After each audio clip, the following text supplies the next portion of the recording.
Hello dear students, welcome back. आज एक और न्यू टॉपिक के साथ। आज के इस टॉपिक के अंदर हम पढ़ेंगे कि relationship of biology with other sciences, कि बायोलॉजी का दूसरी साइंस के साथ किस तरह का रिलेशनशिप है या लिंक है। देखिए, हम बायोलॉजी को जो कहते हैं कि बायोलॉजी हमारे पास क्या है, मल्टी डायमेंशनल सब्जेक्ट है। देखिए, बायोलॉजी हमारे पास हम कहते हैं मल्टी डायमेंशनल सब्जेक्ट है। मल्टी डायमेंशनल सब्जेक्ट का मतलब है कि इस बायोलॉजी का क्या है, लिंक है किसके साथ, दूसरी साइंसेस के साथ। देखें, बायोलॉजी एक ऐसी नेचुरल साइंस है जिसका दूसरी साइंस के साथ भी लिंक है।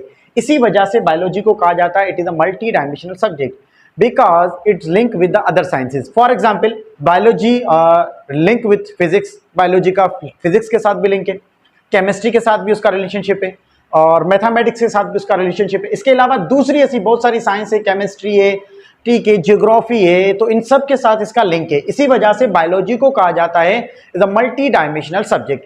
अब हमारी बुक के हिसाब से कुछ यहाँ पर रिलेशनशिप दिए गए हैं, कुछ 5: बायोफिजिक्स, बायोमैथमेटिक्स, बायोकेमिस्ट्री, बायोज्योग्राफी एंड बायोइकोनॉमिक्स। वो यहाँ पर हम समझते हैं। अच्छा, चलें स्टार्ट करते हैं बायोफिजिक्स से। देखिए, बायोफिजिक्स क्या है। बायोफिजिक्स सिंपली कहते हैं कि ये फिजिक्स की ब्रांच है, कह सकते हैं, जिसके अंदर फिजिक्स का बायोलॉजी के अंदर इसका रोल होता है। बायोलॉजी का मतलब सिंपली कि फिजिक्स का जानदारों के साथ रोल बताया जाता है कि फिजिक्स का जानदारों के साथ क्या रोल है। फॉर एग्जाम्पल, हमारे पास यहाँ पर कुछ चीजें बताई गई हैं, जैसे कि आप लोगों ने अल्ट्रासाउंड सुना होगा, एक्सरे सुना होगा, हम मोबाइल फोन्स यूज कर रहे होते हैं। मोबाइल फोन्स भी हमारे लिविंग ऑर्गेनिज्म के साथ देखें लिंक में है। तो ये सारी क्या है, ये रिलेशनशिप है किसका, फिजिक्स का किसके साथ, बायोलॉजी के साथ, जानदारों के साथ। तो यहां पर लिखा है कि बायोफिजिक्स कहते हैं किसको। देखिए, बायोफिजिक्स हम किसको कह रहे हैं, बायोफिजिक्स ब्रांच कह सकते हैं फिजिक्स की in which deals with the laws and techniques, जिसके अंदर हम लॉज एंड टेक्निक्स यूज करते हैं किसके, फिजिक्स के। Biophysics is a branch of physics या biology in which laws and techniques of physics are applied to explain the process of life, के मतलब जिसके अंदर आप फिजिक्स की लॉज यूज करते हो, फिजिक्स के टेक्निक्स यूज करते हो। क्यों करते हैं कि लिविंग ऑर्गेनिज्म के जो लाइफ के अंदर जो प्रोसेसेस हो रहे होते हैं, जो मेटाबॉलिज्म हो रहे होते हैं, उसको अंडरस्टैंड करने के लिए, तो वहां पर ये हम क्या करते हैं, अप्लाई करते हैं। तो उसको हम नाम क्या देते हैं, बायोफिजिक्स। अब देखिए, इसको समझें, बायोफिजिक्स का किस तरह का रिलेशन है। देखिए, रेडियो फिजिक्स का बताया गया है। देखिए, रेडियो फिजिक्स हम कहते हैं ऐसी फिजिक्स जिसके अंदर रेडियो एक्टिव आइसोटोप्स का इस्तेमाल किया जाता है। आइसोटोप्स हमारे पास क्या कहते हैं कि जिसके अंदर शुआएं निकलती है, रेडिएशन निकल रही होती है, उसको हम कहते हैं रेडियो एक्टिव। तो रेडियो एक्टिव आइसोटोप्स हमारे पास क्या क्या काम कर सकता है। देखिए, नंबर यहां पर बताया गया है कि trace the translocation of materials in living organism. अब क्या होता है कि हमारे पास कुछ ऐसे रेडियो एक्टिव आइसोटोप्स हैं फिजिक्स के, जो हम लिविंग ऑर्गेनिज्म की बॉडी के अंदर यूज करके उनके अंदर ये बता सकते हैं कि कौन सा मटेरियल कहां पर है, उनकी लोकेशन बता सकते हैं, उन लोकेशन को ट्रेस कर सकते हैं, लिविंग ऑर्गेनिज्म को ट्रेस कर सकते हैं by the help of radio active isotopes के जरिए। तो यहां लिखा है रेडियो एक्टिव आइसोटोप्स का काम क्या है, trace translocation of different materials in the living organism. उसके बाद देखिए, फिजिक्स के अंदर एक रेडियो लेबलिंग है, कार्बन डेटिंग है। रेडियो लेबलिंग और कार्बन डेटिंग का रोल यहां पर क्या बताया गया है, ये एक ऐसी टेक्निक है फिजिक्स की जिसके अंदर हम क्या बता सकते हैं, एज ऑफ फॉसिल्स, मतलब किसी भी प्लांट जो पुरानी सदी का था, वो प्लांट खत्म हो चुका है, या कोई ऑर्गेनिज्म जो था वो खत्म हो चुका है, हम उसकी एज बता सकते हैं कि वो कितने साल पुराना है, 10,000, 20,000 या मिलियन ईयर्स वो ओल्ड है। वो किसके जरिए बता सकते हैं, हम radio labelling and carbon dating जरिए हम उसको बता सकते हैं। उसके बाद देखिए, साउंड वेव्स का भी जिक्र है। साउंड वेव्स फिजिक्स का अंदर है, फिजिक्स के अंदर आप लोगों ने पढ़ा होगा। देखिए, साउंड वेव्स को हम एज अ अल्ट्रासाउंड यूज करते हैं। अल्ट्रासाउंड क्या है, एक मेडिकल प्रोसीजर है, एक डायग्नोस्टिक टेस्ट होती है जिसके अंदर कुछ मशीन यूज होती हैं और ये कुछ बीमारियों को आइडेंटिफाई करने में काम करती है। तो ultrasound as a female pregnant के लिए भी यूज किया जाता है। इसके अलावा और बहुत सारी बीमारियां हैं जिनके लिए हम डायग्नोस्ट करने के लिए, उस बीमारी को पता करने के लिए भी अल्ट्रासाउंड का यूज करते हैं। लेकिन लेजर टेक्नोलॉजी में क्या होता है कि रेडिएशन या लेजर थेरेपी की जाती है। इसके अंदर क्या होता है, लिथोट्रॉप्सी का बहुत बड़ा यहाँ पर एग्जाम्पल आपको बता रहा हूँ। लिथोट्रॉप्सी एक ऐसी टेक्निक है जिसके अंदर क्या होता है कि लेजर लाइट जो होती है उसके जरिए क्या किया जाता है, किडनी के अंदर या कहीं गॉल ब्लैडर के अंदर जो स्टोन होता है, उस स्टोन को ब्रेक डाउन किया जाता है। लिथोट्रॉप्सी कहते हैं ट्रीटमेंट करना किसका, स्टोन का, किडनी स्टोन का जो ट्रीटमेंट होता है वो किसके जरिए किया जा सकता है, हम लिथोट्रॉप्सी उसको कह सकते हैं। तो इसको हम कहते हैं लेजर टेक्नोलॉजी। तो ये पूरा मैंने आपको जो बताया है ये फिजिक्स का रोल है, ये तो जस्ट आपके बुक्स तक है, इसके अलावा फिजिक्स का और भी बहुत ज़्यादा रोल है। आप और भी ज़्यादा इसको कहीं से भी सर्च करके खुद भी समझ सकते हैं और लिख भी सकते हैं। उसके बाद देखें फिजिक्स के अलावा मैथमेटिक्स का भी बायोलॉजी के साथ लिंक है। देखिए मैथमेटिक्स के साथ किस तरह है, बायोमैथमेटिक्स, बायोमैथमेटिक्स के अलावा हम इसको बायोमेट्री भी कहते हैं। बायोमैथमेटिक्स का दूसरा नाम क्या है, हम इसको बायोमेट्री का भी नाम देते हैं। अब क्या है बायोमैथमेटिक्स का मतलब क्या है, deals with the data and measurement related to the living organism.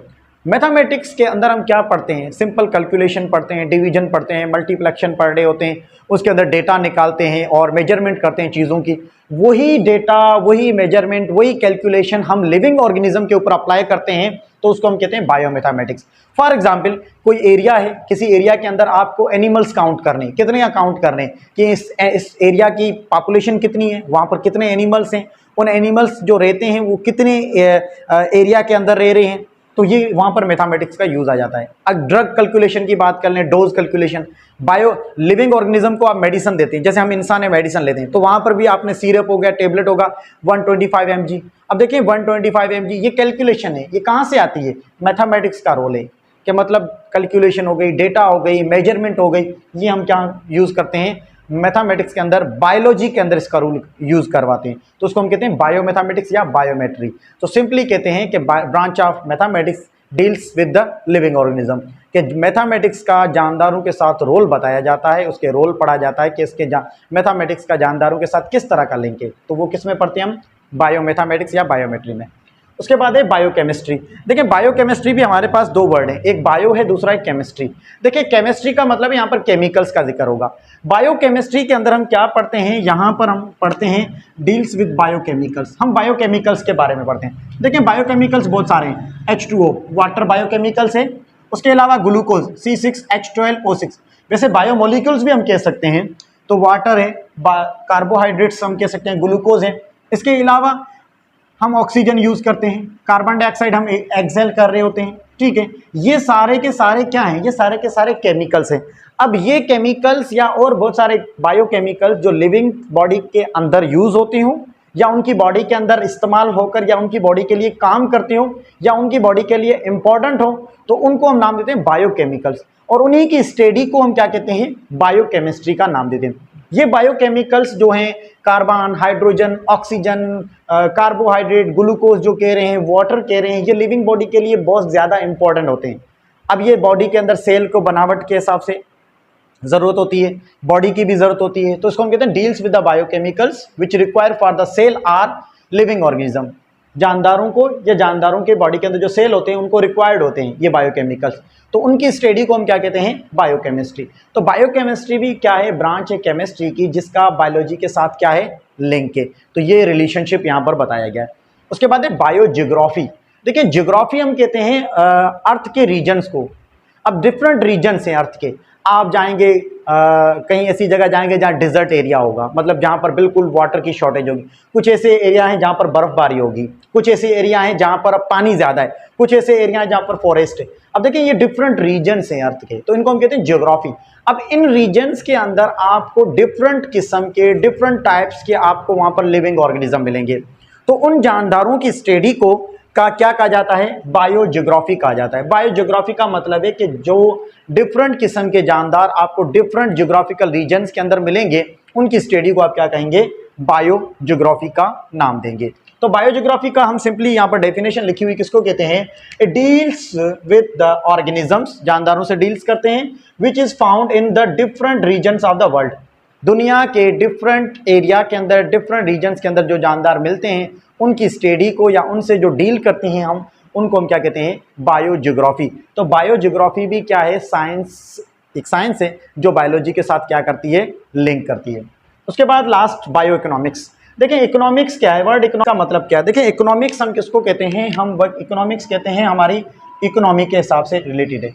अब देखिए इकोनॉमी क्या है, इकोनॉमी हम कहते हैं पैसे, अर्निंग वगैरह जो होती है। अब कुछ भी हम बिजनेस स्टार्ट करते हैं, उस बिजनेस के अंदर हम क्या करते हैं, इन्वेस्टमेंट करते हैं, फिर हमें उससे प्रॉफिट मिलता है, हमें कितना महंगा पड़ा है, हमें उससे कितना फ़ायदा हुआ है, तो इकोनॉमी हमारे बारे में सिंपली हम कहते हैं इन चीज़ों को बताती है।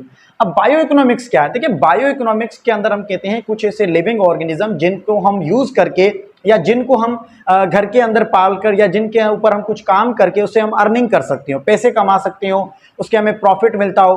तो अब उस तरह की जो साइंस होगी उसको हम क्या कहेंगे? Bio economics. क्योंकि जानदारों के साथ बात हो रही है प्रॉफिट अर्निंग की, तो उसको हम क्या कह रहे हैं? Bio economics. तो बायो इकोनॉमिक्स क्या है? Deals with the economically important organism, ऐसे ऑर्गेनिज्म जो इकोनॉमिकली इंपॉर्टेंट हो, मतलब जो अर्निंग देंगे, हमें आगे जाकर प्रॉफिट दे सकते हैं। जैसे मीट प्रोडक्शन, हम चिकन के फार्म लगाते हैं मीट प्रोडक्शन के लिए, फिश फार्म लगाते हैं। इसके अलावा हम और लिविंग ऑर्गेनिज्म जैसे एग वगैरह है, इन सब को हम यूज़ करते हैं लिविंग ऑर्गेनिज्म को, किसके लिए? हमें फ़ायदे के लिए, पैसों के लिए, अर्निंग के लिए, कॉस्ट के लिए, वैल्यू के लिए। तो ये क्या कहलाती है? बायो इकोनॉमिक्स कहलाती है।